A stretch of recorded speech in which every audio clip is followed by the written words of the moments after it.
to the future, which is why when we talk about synergy, you have two aspects, internal and external. First of all, synergy within the pillars of the Horizon Europe program. It's important that fundamental research, basic research. The European Council for Research, our crown jewel, can work with the European Council for Innovation so that we can anticipate what will be discovered in 10 years, and we can turn it quickly into products and services that are beneficial for citizens. Europe should stop making good prototypes. It should be stronger in the deployment and marketing and access to market. Same thing for PPPs. We have decided to reduce the number, go from 120 to 49, because the more important thing is to combine the various partnerships in order to have more impact. We changed our approach. We want impact, which means the partnership on AI, on key digital technologies must also be in partnership with the fields of health, of transport, of energy, so that at that time we do not try to reinvent the wheel, but on the contrary, we give ourselves the means to build a true external energy ecosystem. We're all aware that Horizon Europe on its own will not help European leadership, or the fact that the industrial ecosystem must strengthened. This is why we have two things. First, more and more synergies with the structural funds and the cohesion funds. We've seen that during the crisis, how flexibility can help out. Second thing is to catch the momentum. We have now the next generation EU. Never before have the member states invested so much in research and innovation. Now we have to see the content and quality of these investments and to see how these strategic areas on which Europe must be positioned are accompanied with measures and actions that will change the pace quickly. The issue is no longer simply to see where Europe can be a leader, but to begin asserting our leadership.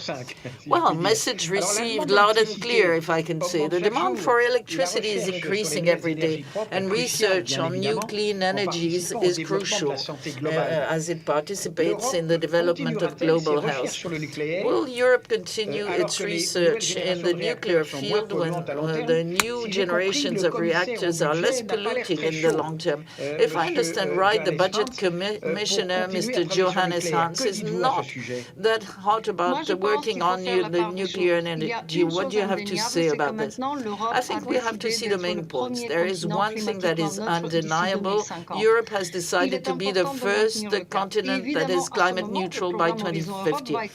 It's important to maintain the course. Obviously, the Horizon Europe program will contribute a lot of the 95.5 million euros will contribute to these objectives. But before we get to these ambitions, we must not be candid at the time of transition, which is why nuclear research here is going to continue in the coming years. We have the Euratom program, and we have a great asset. We have excellent researchers, world-renowned, and especially in the field of health, they can continue bringing us benefits, leading us onto this ground of new technologies in the field of nuclear medicine, where Europe has a place to keep and to maintain. Which is why I must say that every time we must see the different points and then not be naive and support our talents, and researchers in nuclear medicine are part of that. Well, this is reassuring. Let's come to the digital technology. Until now, all attempts such as Quero, Quant, Info.com in Europe, and so many others have been failures. Will we see one day the birth of European Google or Microsoft in order to get out of the American tutelage? Well, I'll share my very personal opinion on the issue too. I don't think that Europe should waste its time to try to make copies. People will always prefer the original to the copy, which is why Europe has to focus on the areas where it can make a difference. And we have areas that are like this. It's also health, energy, green technologies, semiconductors, and the quantum technology, which is another game changer for the next few years. Now, Europe must first of all invest sufficiently, secondly, really try to be sovereign at technology. technological level, because we've seen what dependence means over the past 1.5 years, and then work on two of its main assets. Talents, we have talents everywhere in Europe, but they need support to decide not to stay in Europe, but to develop in Europe.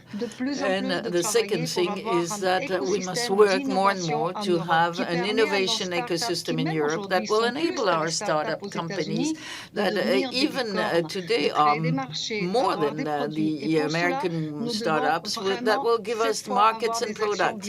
And we must have specific actions for them that will enable them to talk about cohesion and innovation, that will enable the regions to show their abilities, to address some administrative charges, the fragmentation of the market. We must work on that and give more financial support at the critical time when these startup companies can grow and create jobs in Europe and contribute to European independence. So, the French will finally have access to their personal digital health space in January 2022. Shouldn't this application be integrated into a European personal medical file, given the 18 million European citizens who live in the Union outside their country of origin, and the 120 million other Europeans who travel within the Union for business and tourism? Well, this is a good step ahead. And now we have to do whatever is necessary to turn this into practice. With the digital certificate, we've shown that we can do it, which is why the Commission will continue supporting projects along these lines. Let me give you an example. The first project within the new Horizon Europe program will support projects that will enable interoperability, to talk about portability of data, so that we shouldn't lose sight of one essential, sensitive, touchy question where member states can do more, which is the enlightened consent of our citizens about the use of their data. Obviously, this is a process that is not a short one. It needs to be shortened, in fact, and we've noticed that over the past few years. But once again, let's seize the lessons of the crisis that we just weathered and which is not finished, and let's not repeat the errors of the past. Let's make headway.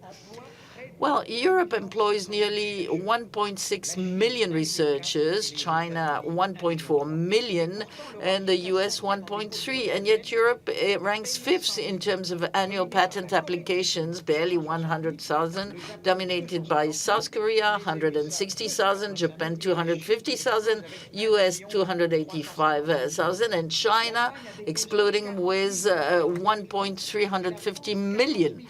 Germany filled 46,000 patents in 2020, France 14,000. We could probably do better. How do you think we could encourage young researchers, in particular talented and creative young women researchers, to work in laboratories? Well, there's a huge competition for talent, and this will be determining for the development of all in the 21st century, which is why at European level we must focus more on employment conditions, on the careers of our young researchers. It's important for them to be able to value and get the value out of their activities. In Europe, our model is based on the number of publications, where they're published, and today it is important to also give the right value to the researchers working in the industry who take time to go to school in order to motivate the youngsters. I'm sure that young scientists can be attracted much better in this way, much more than by just getting a paper published. And this will attract young researchers, and it's not the case yet. Second thing which is important, it's important to seize the possibility to see that for the first time we have within one portfolio education, research, and innovation. Young people must be attracted by science and must see that they have career prospects, and then they will do what will allow them to feel satisfied by their actions. Today, through science, we can solve global challenges such as climate change.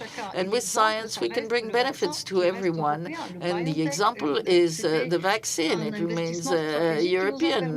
Biotech was a strategic investment that got us out of this situation, which is why I feel that the school has a key role to play. We must have more youngsters and especially more girls in what is called the STEM education.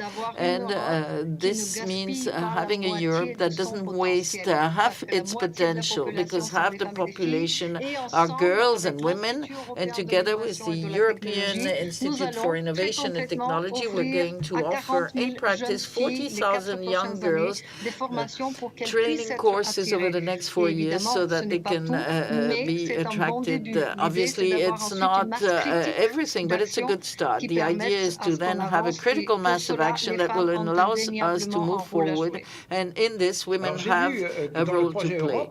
So I saw that you had put up